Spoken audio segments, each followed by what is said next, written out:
ጤና ይስጥልን ውድ ቤተሰቦቻችን፣ ወደ ወጋችን ስለመጣችሁ ሁላችሁንም እናመሰግናለን። ዛሬም እንደተለመደው እንግዲህ ወጋችን ርዕስ መርጦ እንግዳ ይዞ ወደ እናንተ መጥቷል።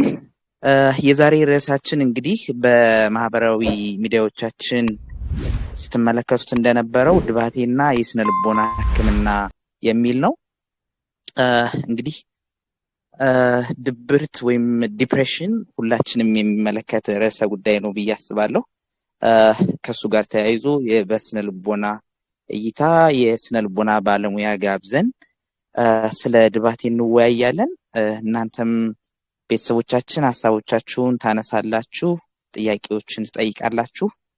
እነሱ ያነሳችኋቸው ጥያቄዎችን በባለሙያ ምላሽ የሚያገኙ ይሆናል።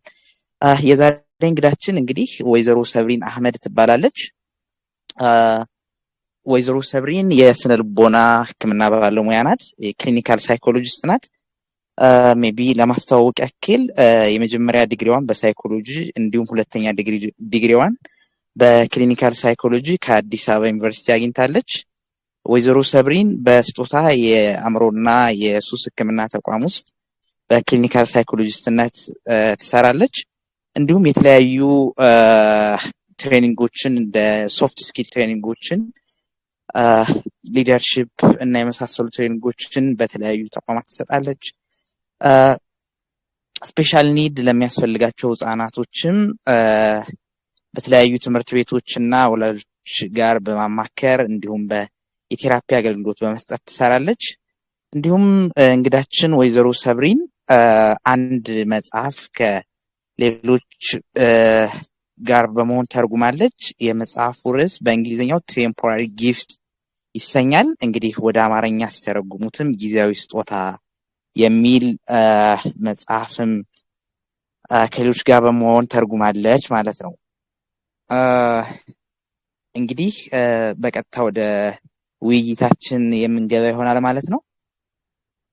ስለዚህ ዶክተር ዮናስ እንግዳችን ወይዘሮ ሰብሪንን እንዲሁም ሌሎች ቤተሰቦቻችን እንኳን ደህና መጣችሁ ይበሉልንና በቀጥታ ወደ እኔ የምንመለስ ይሆናል። ዶክተር ዮናስ እንኳን ደህና መጣችሁ ይበሉልን።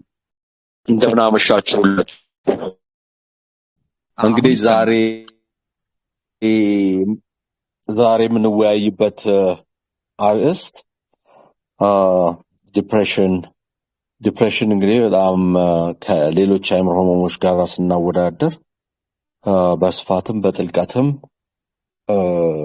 እጅግ ለአእምሮ ጤና እጅግ ከፍተኛ ቦታ ያለው የአእምሮ ጤና ችግር ነውና ይሄ እንደ መወያያ ርዕስ ሆኖ እንግዲህ ሰብሪናን ይሄ ርዕስ ላይ በተለይ የንግግር ሕክምና ምን እንደሚመስል እዛ ላይ የሙያዋ ኤክስፐርቲዟን ልታካፍለን ስለፈቀደች ሰብሪን ጋር አመሰግናለሁ። ሌላው እንግዲህ እዚህን ወሩን ጠብቆ ፕሮግራሙን የሚያዘጋጁትን ዮናስና ቲሙን እጅግ አድርጌ አመሰግናለሁ።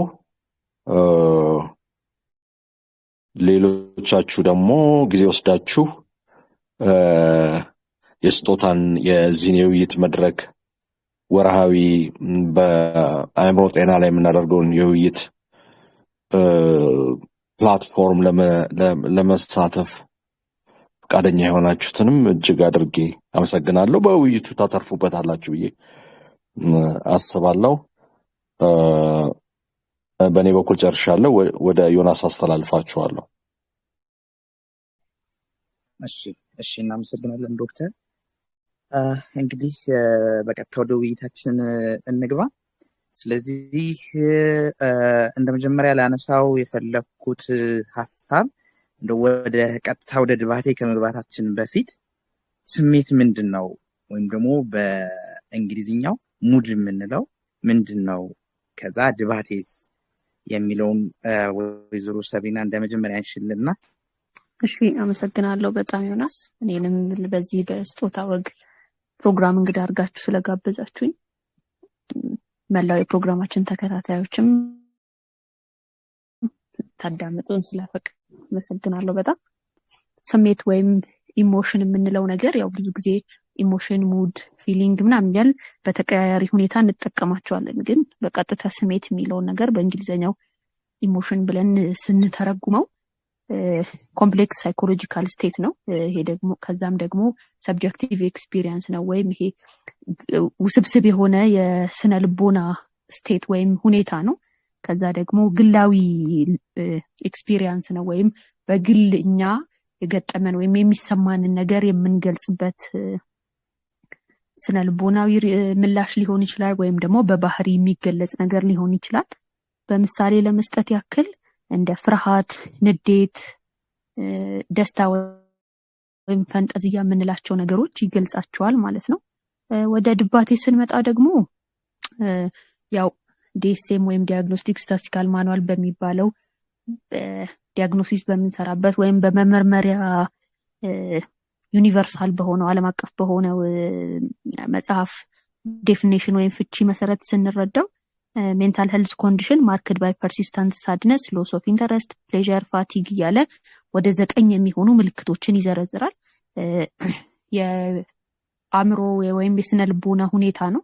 ከዛ ግን የሚገለጸው ደግሞ በጣም ቀጣይነት ያለው ተከታታይነት ያለው ከፍተኛ የሆነ ማዘን፣ መከፋት፣ በፊት ፍላጎት ለነበሩ ነገሮች በሙሉ ፍላጎት ሙሉ በሙሉ ማጣት፣ ከፍተኛ የሆነ ድካም፣ ኔጋቲቭ የሆኑ እሳቤዎች ወይም አሉታዊ የሆኑ እሳቤዎች ለራስ ያለን ማለት ነው።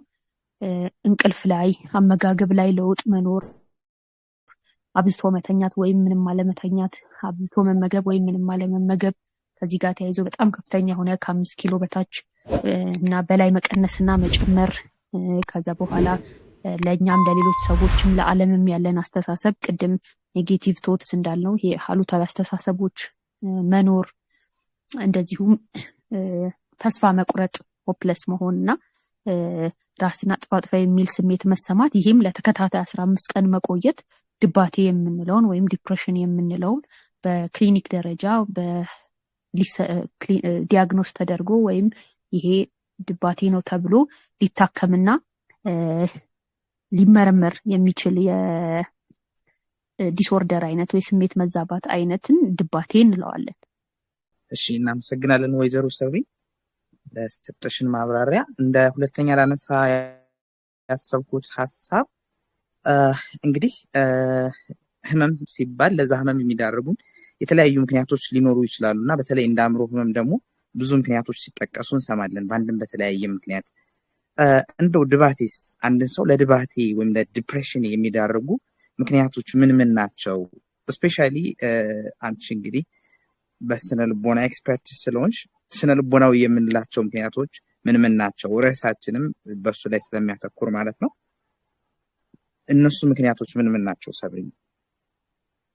እሺ ዮኒ፣ ጥሩ ጥያቄ። እንዳልከው ስነ ልቦናው ላይ ወይም ሳይኮሎጂካል ኮዝ ስነ ልቦናዊ ምክንያቶች የምንላቸው ነገሮች ላይ ስናተኩር በዋነኛነት የሚገኘው ከአድማጮቻችንም ወይም የግሩፓችን አባሎች በመጀመሪያ ማስተዋል ያለባቸው ነገር ይሄ እነዚህ ቀጥዬ ዘርዝሬ የምገልጻቸው ነገሮች አንዱ ብቻ ይህንን ድባቴን ያስከትላል ማለት አይደለም፣ ወይም ሁሉም በአጠቃላይ ሁሉም ሰው ጋር ተገኝተውም ያስከትላሉ ማለት አይደለም እና አንዳንድ ሰው ጋር አንዱ ምክንያት ብቻ ሲገኝ የድባቴ ሁኔታ ውስጥ ሊከተው ይችላል። አንዳንድ ሰው ጋር ደግሞ ሁሉም ኖሮ እዛ ሁኔታ ውስጥ ላይከተው ይችላል። ይሄ ለምን ይሆናል የሚለውን በኋላ ላይ ለማንሳት እንሞክራለን። ግን ምክንያቶቹን ስናነሳ ለምሳሌ ቀን ተቀን የሚገጥሙ ከፍተኛ የሆኑ የሚያስጨንቁ በህይወት ውስጥ የሚገጥሙ የሚያስጨንቁ ሁኔታዎች ወደ ድባቴ ሊያመራ ይችላል። ከዛ ደግሞ በቤተሰብ መካከል የሚፈጠሩ ግጭቶች፣ ጥቃቶች፣ አካላዊ ጥቃቶች፣ ስነልቦናዊ ጥቃቶች፣ ፍቺ፣ ቤት ውስጥ የሚኖር አለመግባባት፣ እንደዚሁም ደግሞ ለራስ የሚኖረን አስተሳሰብና ግምት፣ ከዛ ደግሞ በልጅነት የሚከሰት ጠባሳ ወይም በተለምዶ ትራውማ የምንለው ነገር፣ ከዛ ደግሞ ጾታዊ ጥቃት፣ ጦርነት፣ እነዚህ ነገሮች በራሳቸው እዛ ቦታ ላይ መገኘት ያንን ነገር ኤክስፒሪየንስ ማድረግ ወይም እዛ ሁኔታ ውስጥ ረጅም ጊዜ ማሳለፍ ድባቴ ሊከሰት የሚያስችል ነገር ነው። ከዛ በአንድም በተለየም ሁኔታ ከማህበራዊ መገለል መፈጠሩ፣ ሱስ፣ የተለያዩ ሱስ አምጪ ነገሮችን መጠቀም መቻል ወይም ተጠቅሞ የነበሩ ሰዎች ወይም እየተጠቀሙ ያሉ ሰዎች ከዛ ደግሞ ኔጋቲቭ ቶትስ ወይም ኔጋቲቭ ቲንክ ስታይል እንላቸዋለን ለሆኑ ለራሳችን ለዓለም እና ለሌሎች ሰዎች የሚኖረን ልክ ያልሆነ እይታ ወይም ቅድም እንዳልነው አሉታዊ የሆኑ እይታዎች በራሳቸው ወደ ድባቴ የመክተት ወይም እሱን የማስከሰት ሁኔታዎች ሊፈጠሩ ይችላሉ። ሌላኛው በደንብ ጠለቅ ብለን ባንገባበትም ባዮሎጂካል ወይም ጄኔቲካል ኮዝ የምንላቸው ከአእምሮ ጋር ከከባቢ ሁኔታ ጋር ወይም ደግሞ በተፈጥሮ በዘር ተጋላጭ ከመሆን ሊመጣ ይችላሉ። ሌላው ማህበራዊ ችግሮች፣ የአካባቢ ችግሮች እነዚህ ቅድም የጠቀስናቸው ጋር ተደምሮ ወደ ድባቴ ሊያመሩ የሚችሉ ሁኔታዎችን የሚፈጥሩ ነገሮች ናቸው ማለት እንችላለን ዮናስ።